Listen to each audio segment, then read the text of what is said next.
Banten pada zaman dahulu adalah salah satu wilayah kekuasaan dari Prabu Pucuk Unum, yaitu salah satu keturunan dari Prabu Siliwangi dan dikatakan sebagai Raja Pajajaran yang terakhir.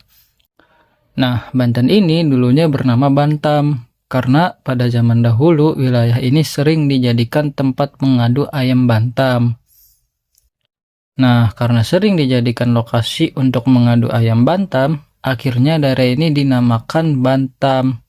Dan adu ayam ini akhirnya menjadi sebuah tradisi di sana. Namun setelah Sultan Maulana Hasanuddin datang ke daerah ini atas titah ayahnya, yaitu Sunan Gunung Jati, untuk berdakwah, wilayah ini akhirnya berubah sedikit demi sedikit dan kemudian berubah nama menjadi Wahanten. Nah, kisah awal mula Bantam berubah menjadi Wahanten berawal dari Sultan Maulana Hasanuddin yang kala itu mulai berdakwah di sana.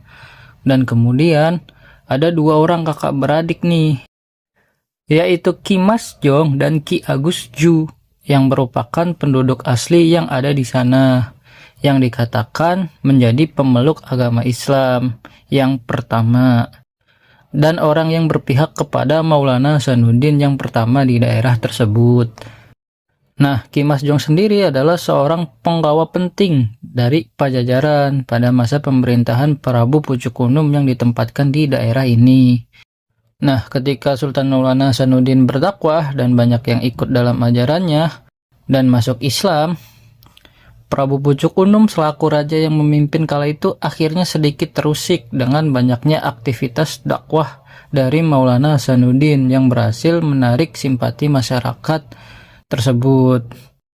Dan Prabu Pucuk Unum juga takut kekuasaannya di daerah tersebut terancam karena Maulana Hasanuddin juga adalah keturunan raja dari Pajajaran. Karena hal itu akhirnya Prabu Pucuk Unum meminta Maulana Hasanuddin untuk menghentikan aktivitas dakwahnya dan menantangnya sambung ayam atau adu ayam Bantam. Namun Prabu Pucuk Unum mengajukan syarat dalam tantangan tersebut. Syarat yang diajukan oleh Prabu Pucuk Unum adalah jika sambung ayam dimenangkan Prabu Pucuk Unum, maka Maulana Hasanuddin harus menghentikan aktivitas dakwahnya. Dan jika Maulana Hasanuddin menang, beliau boleh melanjutkan dakwahnya.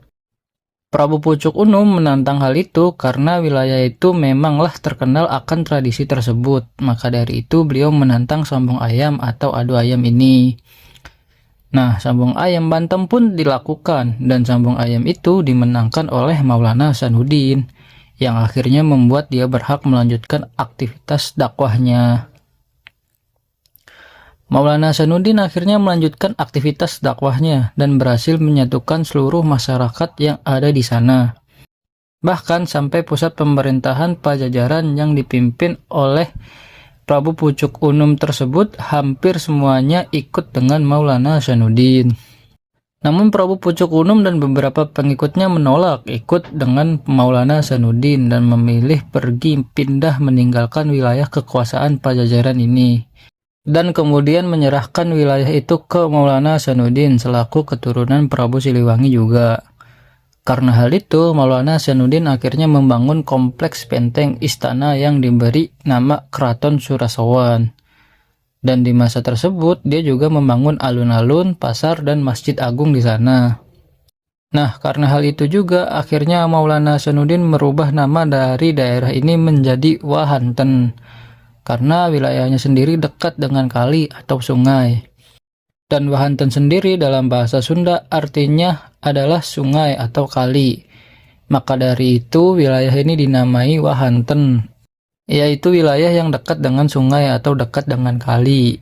Nah, pada saat itu wilayah ini terbagi menjadi dua wilayah, yaitu Wahanten Girang dan Wahanten Pesisir. Namun atas saran Sunan Gunung Jati atau ayah dari Maulana Hasanuddin ini, akhirnya Maulana Hasanuddin menyatukan wilayah ini menjadi satu saja, menjadi Wahanten. Yang kemudian beliau memilih wilayah Wahanten Pesisir menjadi pusat pemerintahan karena tidak jauh dari pelabuhan. Wilayah Wahanten ini akhirnya sedikit demi sedikit menjadi wilayah yang maju dengan bantuan Kesultanan Caruban dan Kesultanan Demak. Setelah wilayah ini dimajukan oleh Maulana Hasanuddin, Sunan Gunung Jati memberikan saran untuk menjadikan wilayah ini sebagai salah satu kesultanan juga dengan nama Kesultanan Wahanten terhadap Maulana Hasanuddin. Maulana Hasanuddin pun menerima saran itu dan akhirnya Kesultanan Wahanten pun berdiri. Dan Maulana Hasanuddin pun diangkat menjadi raja pertama atau sultan pertama di Kesultanan Wahanten ini. Nah, Kesultanan Wahanten ini lumayan berjaya lama. Dan puncak kejayaannya dikatakan ketika Sultan Ageng Tirtayasa memimpin. Nah, ketika Sultan Ageng Tirtayasa ini memimpin, dia berusaha keras melakukan modernisasi terhadap Banten atau terhadap Kesultanan Wahanten ini. Dan dia juga hendak menjadikan Kesultanan Wahanten ini sebagai pusat kegiatan Muslim yang ada di wilayah itu. Karena ambisinya itu, akhirnya dia mengirim putranya ke Mekah dengan perintah untuk pergi ke Turki dengan harapan dapat menjalin hubungan baik dengan kekuatan utama Islam pada saat itu. Nah, pada saat itu juga ia dan putranya mencoba menghimpun pengikut di kalangan para penasehat dan para petualang dari Eropa. Belanda pun tertarik untuk melakukan kerjasama dengan Kesultanan Wahanten ini.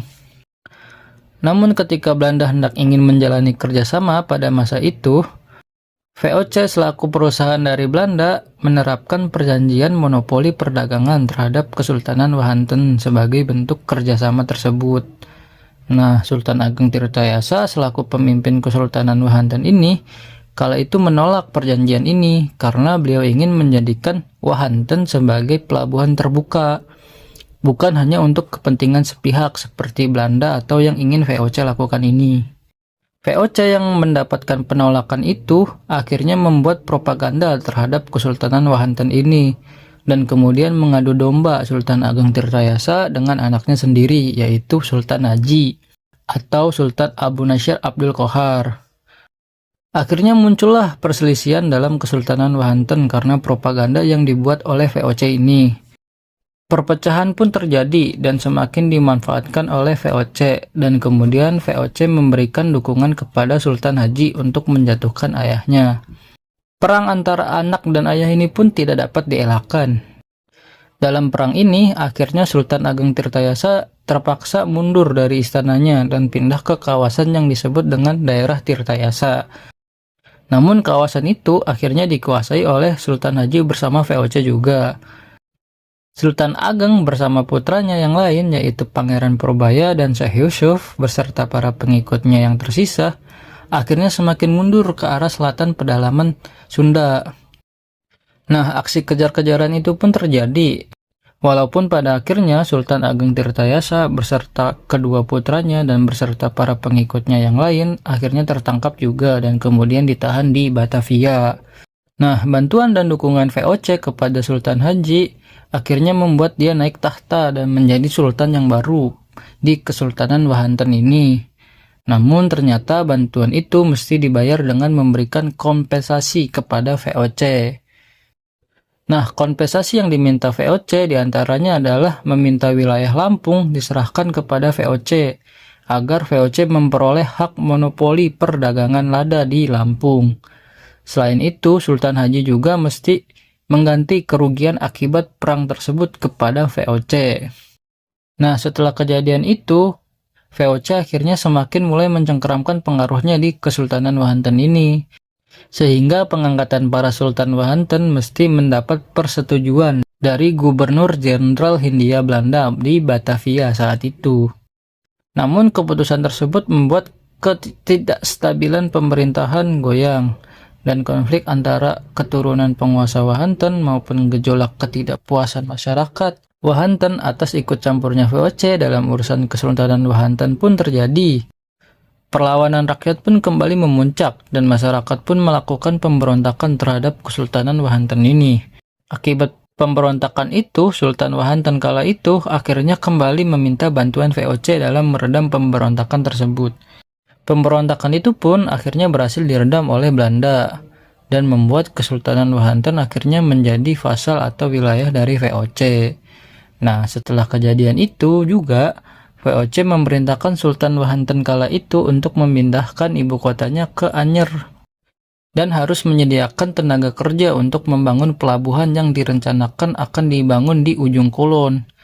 Namun Sultan Wahanten ternyata menolak perintah VOC tersebut karena ibu kota kesultanan mempunyai nilai sejarah yang tidak bisa dipindahkan begitu saja. Begitulah kata Sultan Wahanten kala itu. Nah, akibat penolakan itu, akhirnya VOC menyerang Kesultanan Wahanten dan melakukan penghancuran terhadap Istana Surosowan, yang saat itu menjadi ibu kota Kesultanan Wahanten ini. Sultan Wahanten beserta keluarganya akhirnya disekap di Puri Intan atau di Istana Surosowan, yang kemudian akhirnya beliau dipenjarakan di Benteng Spelwitz. Nah, setelah kejadian tersebut, pada saat itu akhirnya VOC mengumumkan bahwa Kesultanan Wahanten dihapuskan dan wilayah itu resmi menjadi wilayah Belanda secara mutlak. Akibat peristiwa itu, akhirnya Kesultanan Wahanten pun hanya tinggal sejarah sejak diputuskannya oleh Belanda untuk dihapuskan. Nah, wilayah sekitar istana dari Kesultanan Wahanten ini akhirnya berubah menjadi Wahanten saja. Tidak ada embel-embel kesultanan. Namun setelah kemerdekaan Indonesia tiba, wilayah ini akhirnya masuk dalam Negara Kesatuan Republik Indonesia atau NKRI dan kemudian dinamakan sebagai wilayah Banten. Nah, Banten ini memiliki 3 versi kenapa dinamakan Banten pada saat wilayah ini masuk dalam NKRI. Versi pertama mengatakan dinamakan Banten karena pelafalan atau pengucapan orang-orang VOC menyebutkan Wahanten sebagai Banten, yang akhirnya wilayah ini disebut Banten. Nah, karena hal itu akhirnya nama Banten dipatenkan menjadi wilayah Banten, bukan wilayah Wahanten. Dan Kesultanan Wahanten akhirnya berubah juga menjadi Kesultanan Banten dan dikenal sampai sekarang karena hal itu. Begitulah versi pertama mengapa daerah ini dinamakan Banten. Nah, versi kedua mengatakan pada saat itu VOC menamai wilayah ini sebagai wilayah bantahan karena wilayah ini sering sekali membuat penolakan terhadap VOC atau sering sekali membantah akan kebijakan yang dibuat VOC. Karena hal itu, akhirnya VOC menamai daerah ini sebagai wilayah bantahan dan kemudian membuat propaganda terhadap sekutunya dan terhadap masyarakat untuk menjauhi wilayah itu, karena wilayah itu adalah daerah bantahan atau daerah yang suka membantah.